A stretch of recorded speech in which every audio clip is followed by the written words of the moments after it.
Bonsoir, Monsieur le maire, chers collègues. D'abord, merci à Samir et à toute l'équipe engagée dans la construction de ce budget 2021 et pour la clarté de la présentation, mon cher Samir.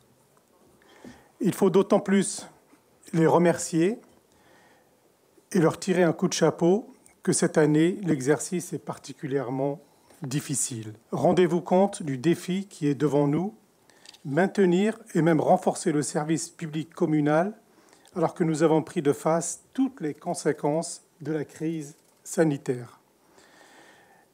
Ne pas réduire la voilure sur nos politiques de solidarité. Je m'arrête un instant sur ce terme solidarité.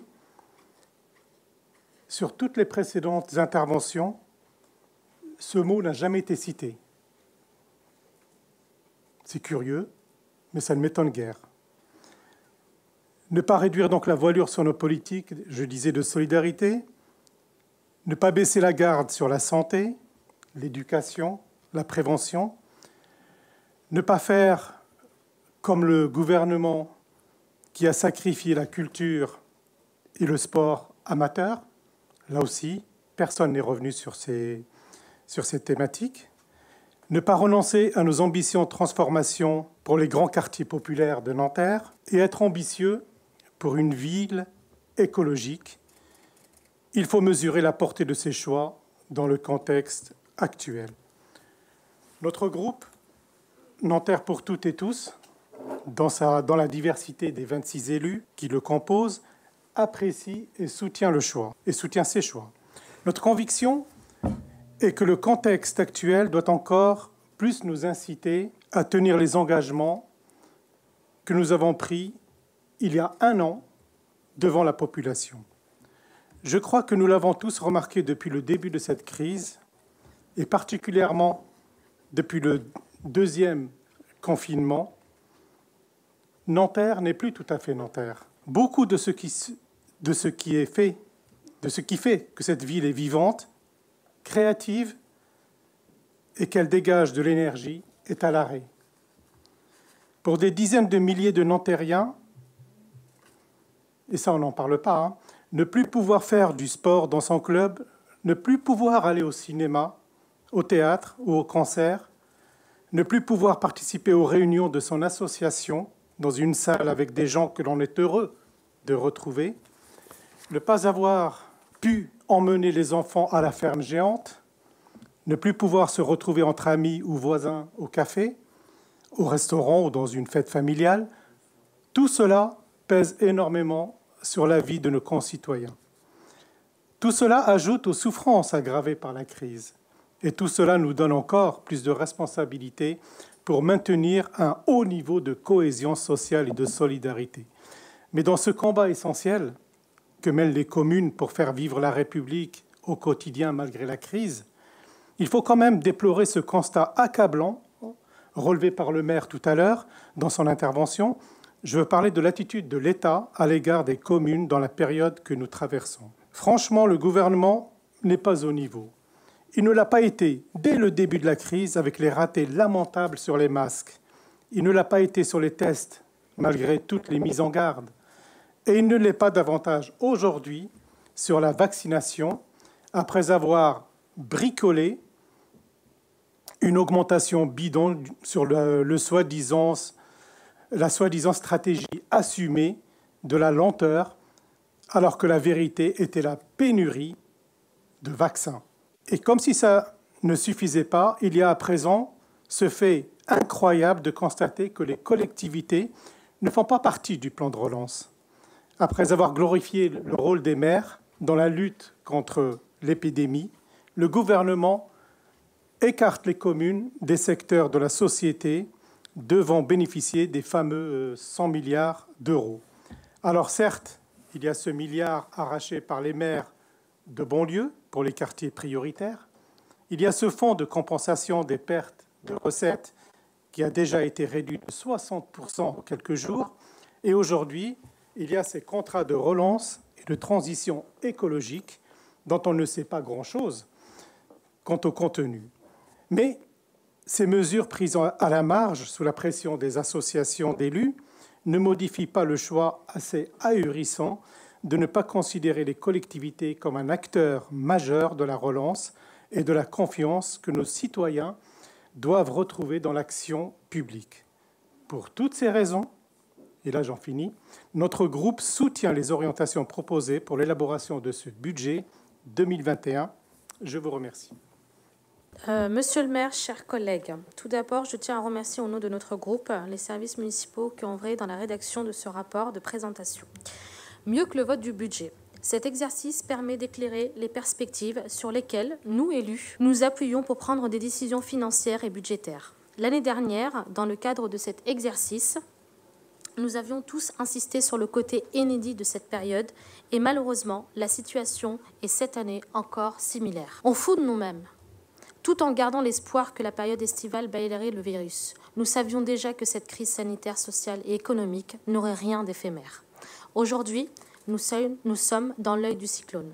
Face à cet avenir incertain et aux premiers dommages collatéraux de la crise, nous restons déterminés à avancer, refusant de tomber dans la résignation, la colère et l'abattement. Il s'agit donc de garder le cap. Oui, nous gardons le cap. L'enjeu est de construire un budget qui permette d'être au rendez-vous de la crise économique et sociale, tout en restant fidèle aux engagements pris en mars dernier pour la liste Nanterre pour toutes et pour tous. Alors qu'elles aient été propulsées en première ligne depuis le début de la crise et qu'elles seront toujours présentes demain pour refaire partir le pays, les territoires et plus précisément les communes sont les grandes oubliées du plan France Relance porté par le gouvernement. Et je regrette ce soir qu'on n'a pas pu mettre l'accent pour l'opposition sur cette question-là. À Nanterre, plus que qu'ailleurs, nous devons donc faire face à un équilibre financier fragilisé et dégradé, sans pouvoir compter sur l'appui de l'État, et c'est une réalité. Nous le regrettons, bien évidemment, fortement, mais cela ne nous conduira pas à l'immobilisme. Il y a bien longtemps que nous avons cessé d'attendre l'aide de l'extérieur et nous avons pris notre destin en main et nous continuerons dans cette voie. Comme je le disais précédemment, cet équilibre financier est fragilisé par des diminutions de recettes liées à la fermeture d'activités municipales et à l'exonération exceptionnelle de taxes, dégradé, comme le disait, par la suppression de la DGF et la montée en charge de fonds de péréquation. Malgré cette stratégie peu solidaire d'un gouvernement décidément plus enclin à aider les grandes entreprises que les territoires, nous continuerons à accompagner nos concitoyens touchés par la crise sanitaire. Heureusement, nous avons fait le choix de maintenir et sauvegarder un service public de qualité dans tous les quartiers de Nanterre et au-delà des compétences obligatoires. La mobilisation exceptionnelle dont fait preuve nos professionnels de santé municipaux et hospitaliers pour faire face à la pandémie depuis le début et en est le meilleur exemple. Après avoir mobilisé plus de 6 millions d'euros en 2020, ce seront 800 000 euros supplémentaires que nous mobiliserons dans les mesures de prévention sanitaire, le déploiement de la vaccination et l'accompagnement social en direction des familles, des agents, sans oublier les coups de pouce aux commerces et aux entreprises. Nous ferons tout pour protéger les Nantériennes et les Nantériens. Et c'est pour cette raison que notre maire, ce week-end, est totalement mobilisé pour que l'État tienne ses engagements en matière d'approvisionnement de vaccins. Enfin, car il est de notre responsabilité de ne pas faire que lutter contre la crise, mais également de poursuivre la préparation de l'avenir. Nous demeurons fidèles aux engagements pris en mars dernier. Aussi, ce budget ne sera qu'une simple réponse à la crise, mais permettra également de dérouler notre programme municipal pour lequel les Nantériens nous ont élus. Je ne reviendrai pas sur la liste exhaustive qui a été présentée par Samir Abdelwaheb et le maire lors de la présentation du ROB, qui est assez longue et qui démontre de tous les projets qu'on fera pour 2021 et également sur du long terme jusqu'à 2026. Durant ce mandat, rien ne sera facile, nous le savons toutes et tous. Il nous faudra tout d'abord tenir bon face à cette pandémie puis se réinventer pour se relever, sans oublier que nous avons été élus pour améliorer durablement la vie des Nantériens. Ce sont des défis considérablement qui nous attendent cette année et les suivantes. Et nous avons un plan pour les 6 années à venir. Cela exigera la mobilisation de tous et de tous les instants. Mais nous sommes prêts et je sais d'ores et déjà, ensemble, nous préparons un avenir meilleur pour nos concitoyens et nos enfants. Je ne me sens pas du tout responsable des choix gouvernementaux. Je voudrais juste être un porte-voix des Nantériens qui ont voté pour nous. Ce n'est pas du tout mon truc, la politique politicienne. Mais je voudrais juste vous faire part d'une question qu'on avait posée la dernière fois. En fait, je rebondis sur ce que vous avez dit, Monsieur Selmet, au sujet de la continuité. À l'hôpital, on parle de continuité des soins. Et là, de la continuité des services publics, etc. Effectivement, je reconnais tout le travail qui a été fait. Mais me sont remontés beaucoup de regrets, de plaintes et même de récriminations sur le fait que les Nantériens ont payé la cotisation à l'ESN en septembre. Moi, j'ai payé pour mes enfants et il n'y a pas eu du tout d'activité. Et à la rentrée, on les a réinscrits parce qu'on aime la capoeira, on aime le foot, on aime le tennis, voilà. Donc on les réinscrit et à nouveau, les cours sont annulés. Alors il y a eu moi je sais que j'ai eu une ristourne de 20 €. Je pense qu'il y a des familles qui ne payent que très peu et d'autres qui payent plus, ce qui est très bien, j'adore ça. Mais là, il y a vraiment quelque chose qui monte dans les familles et qui est un peu délicat. Donc quand vous dites qu'on a assuré la continuité des soins sportifs, c'est pas tout à fait vrai, au sens où il n'y avait pas de capoeira, il n'y avait pas de judo, il n'y avait pas tous ces sports-là. Et c'était très bien fermé. Mais il y a un problème là financier pour les familles qu'il faut peut-être entendre. Voilà. Merci. Thérèse Nguimbous. Je voudrais juste répondre un peu à Madame Bedin qui a regretté que le budget sur les associations n'ait pas augmenté.